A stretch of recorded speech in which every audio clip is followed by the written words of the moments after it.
Chers amis, frères et sœurs, bonjour. Je vous apporte aujourd'hui la parole du lundi que nous trouvons dans Matthieu, chapitre 6, verset 19 à 21 et le verset 24.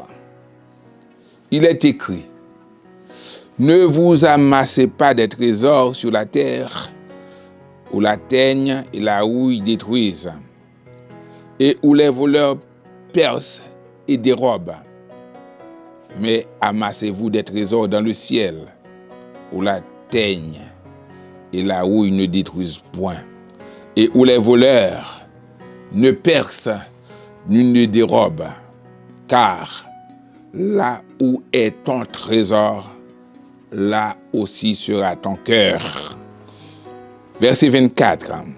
Nul ne peut servir deux maîtres, car ou il haïra l'un et aimera l'autre, ou il s'attachera à l'un et méprisera l'autre. Vous ne pouvez servir Dieu et Mammon. Nous vous disons, comme on l'a déjà dit, nous traitons cette année la vocation de servir Dieu. Ici, Jésus, dans son enseignement aux disciples, il leur dit de ne pas amasser des trésors sur la terre.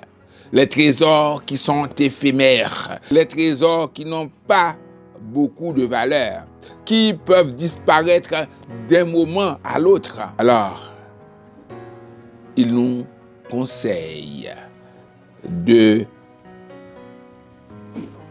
d'aspirer plutôt à des trésors plus merveilleux dans le ciel, où il n'y a pas de voleurs, où il n'y a pas de perte, il n'y a pas de destruction.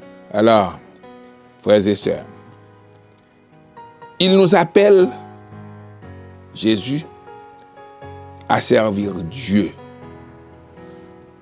à ne pas être idolâtre, à ne pas être cupide. Parce que l'apôtre Paul déclare que la cupidité, c'est Dieu qui déclare ça par la bouche de l'apôtre Paul, la cupidité est une idolâtrie. Colossiens chapitre 3. C'est pourquoi il nous dit, nul ne peut servir deux maîtres, car ou il haïra l'un et aimera l'autre, ou il s'attachera à l'un et méprisera l'autre. Vous ne pouvez servir Dieu et Mammon. Notre vocation est de servir Dieu, mais pas Mammon. Mammon, c'est synonyme de l'argent.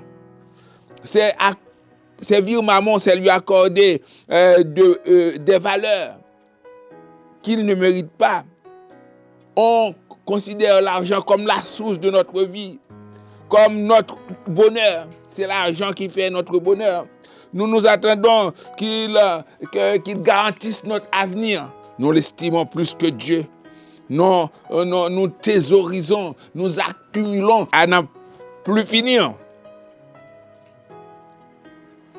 À cause de l'argent, beaucoup de personnes commettent des actes vraiment abominables. Il y en a qui tuent pour de l'argent. Il y en a qui maltraitent les gens pour de l'argent, qui exploitent les gens. Ils les font travailler, mais ils ne payent pas. Ça, c'est l'amour de l'argent, c'est la cupidité. Il y en a qui vendent leur corps, des jeunes filles, des jeunes garçons qui se prostituent pour de l'argent. L'amour de l'argent est la racine de tous les maux, a déclaré le serviteur de Dieu, Paul. Alors, frères et sœurs, nous devons faire attention. Nous sommes appelés à servir Dieu, mais pas Mammon. Notre vocation, c'est de servir Dieu, mais pas servir l'argent. Il y en a beaucoup, quand on leur parle de Dieu, ils montrent leur porte-monnaie. C'est mon Dieu. Malheureusement pour ces personnes, ils sont condamnés à vivre malheureux et à connaître le jugement éternel, le feu éternel quand Christ reviendra. Frères et sœurs, mettons-nous à servir le Dieu vivant et vrai, mais pas les choses éphémères de ce monde, pas l'argent. Que Dieu vous bénisse.